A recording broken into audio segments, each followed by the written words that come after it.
Hello and welcome back to the channel. Today we're going to talk about how to fix your issues or fix your shit.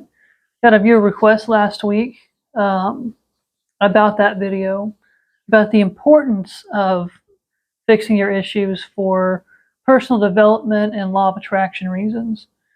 So today I'm going to go through sort of a step-by-step process of how I fixed a lot of my issues personally, and sort of what I would recommend to somebody that I was, say, coaching or someone that came into my care as a hypnotherapist. So to start out, if you're going to start this sort of journey of fixing your problems and going through personal development, the first thing you have to do is admit to yourself that you have issues that exist, and try to identify them. So, this sounds probably pretty obvious, but I'm going to keep this as simplistic, by the way, as I can without getting into any of the mysticism or the law of attraction stuff. So I'm going to keep it practical today. But so you're identifying the problem, and this can be tricky or difficult, but all you have to do is know the elements, and so you can sort of work your way back to what the root issue is later. It can be as simple as, I sabotage myself when I'm successful. I have issues with being attracted to a certain type of person. Whenever I'm at work, or in my career, for some reason, I just can't find the motivation to get up, over some sort of obstacle, right? So you're coming into the same pattern over and over again. And if you can identify just that basic part of it, you can start to work with that.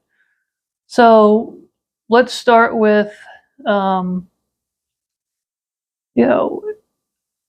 my personal life, I had issues where I had sort of fear of success and change. And it was this weird ingrained thing that I had kind of from my upbringing when I first got into personal development. And that was something that kind of limited me on several occasions when I was trying to move through with my career. It was a very, very subconscious issue for me. The surface level issue was just, I can't find the motivation to get over this problem. I always come around and I hit this roadblock.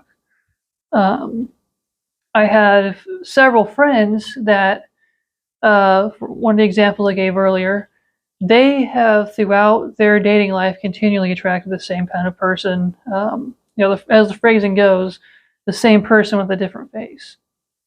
Right. So they keep finding themselves attracted to or attracting this person. Right. So once you've reached that part, you can start to peel back the layers and analyze it if you want. And try to go as in depth as you feel you can. Now, the thing about step one is, if you're just starting out working on your personal issues, you're not going to find everything up front usually, and you'll start to have a series of epiphanies as you go further down this process, where new issues will come to light and you'll find deeper root issues you can work with that'll even further solidify the changes that you're going through. And we'll move on to step two. So step two is probably one of the more simple parts of it. Once you've gone through step one and identified the problem, again, you may just want to keep it as simplistic as possible. Move on. When you move into step two, what you're going to be doing is you're going to be looking for other people that have or have had your issue, and you want to research what they were doing to get over it. Right. The problem, sort of, as I go through this, is I have to know your specific issue before I can give you a full step-by-step process. But when you go into this step two where you're researching, I started looking at methods people were using, right? So I was researching people that had a lot of issues with trying to get over these success blocks. And thankfully, being someone that has been using YouTube almost since it came out, I was able to find plenty of people that had these solutions for me. So now you've gone from step 1 to step 2. You've done your research, and you've looked at the various methods and philosophies of people that have gotten over that issue, because you're not alone. And you're pretty much never alone with any issue that you have, even if you feel you are. So then you move into step 3. Now, step 3 is when you start building the plan and picking the techniques you're going to be using, right? And you can base this off of the people you've researched, or you can just use insights from people you've researched and develop your own sort of method for working with it. So my issue, right? So so my solution, sorry. So they go from issue 1. The issue is I have a success block, right? And some of this, dips into things like my law of attraction background, where I was trying to figure out how to manifest better. And, there are some very new age type of things that I could discuss, or mystic stuff. But like I said, we're going to keep this as practical as possible. Okay, so step 1, looked at the issue, right? And I've built the plan, right? So now we're moving over into the solution phase, right? So solution phase is I'm building the plan, I'm looking at techniques, I'm looking at methods people have used, new ways to look at things, new behaviors, sometimes counter behaviors or opposite behaviors, forming new habits. So that's kind of what I'm looking at that step. My personal solutions that I used, of course, were hypnotherapy. I did a lot of hypnotherapy and hypnosis, self-hypnosis. A lot of it coming down to as simple as just the spinning technique in color breathing. I spent a lot of time just finding issues and spinning stuff, and things started to open up for me. And I actually started having some epiphanies from doing the spinning technique. So that's why I push that technique so hard. Is it's not just subliminal things that will happen to you. You'll begin to have epiphanies as you do that. Other solutions are people write down journals and they log things. They log new behaviors and goals. Some people put up vision boards where they have like a dry erase board that they write all their stuff on. Right? So they're writing away, trying to figure things out, which there's another cool exercise I'm probably going to show you guys next week. It's very similar to that. But anyway, so you've gone through the planning phase and you've picked your technique, your series of techniques, your behaviors, your habits, whatever new thing you're going to do to form that, right?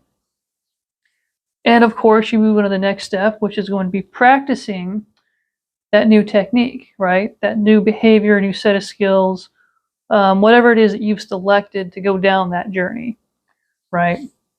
And you have to begin forming a new habit of doing that. And you have to go past the resistance, because you're not going to feel like doing it. And many times your subconscious is going to fight you on whatever new behavior you're trying to form, because your subconscious likes what is comfortable, practical, and what it's used to. So even if you're doing something as simple as waking up earlier in the morning, you're going to have to struggle and fight and turn that into a new habit. So your mind goes, okay, we're doing this now.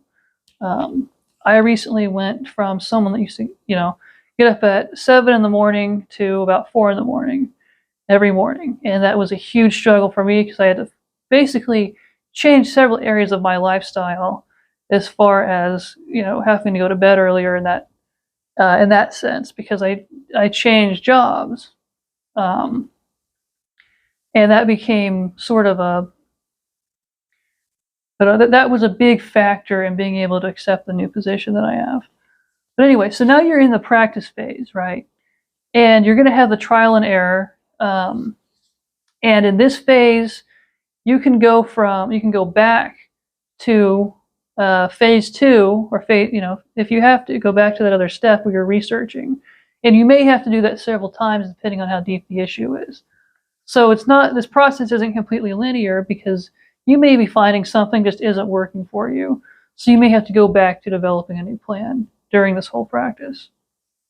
And then we're going to get into sort of the final phase, right? So you've formed the new habit, you've dealt with the issue, and you've mastered it. And the final phase is you continuing those habits or continuing those practices if necessary.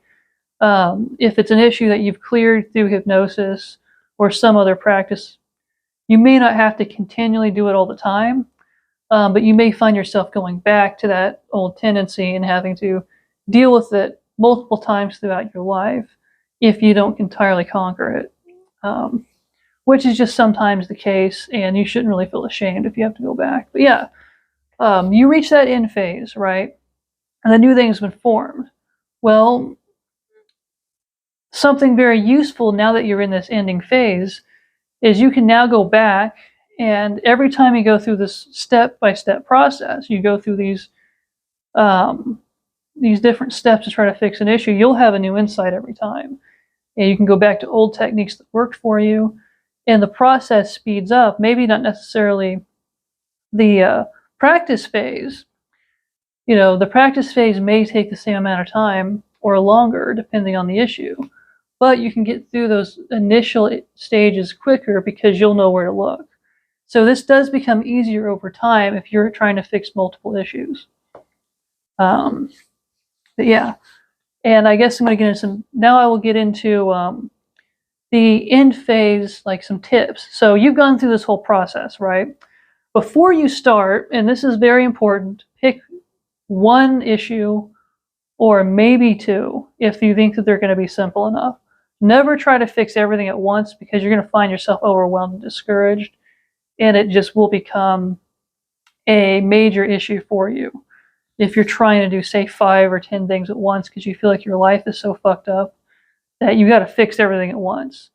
In most cases, that simply won't happen. There are people with amazing willpower out there, and I commend you if you're one of those people. I'm not arguing against what maybe your experience is, but for most people, you can't just flip everything over and become a totally different person and just flip those behaviors.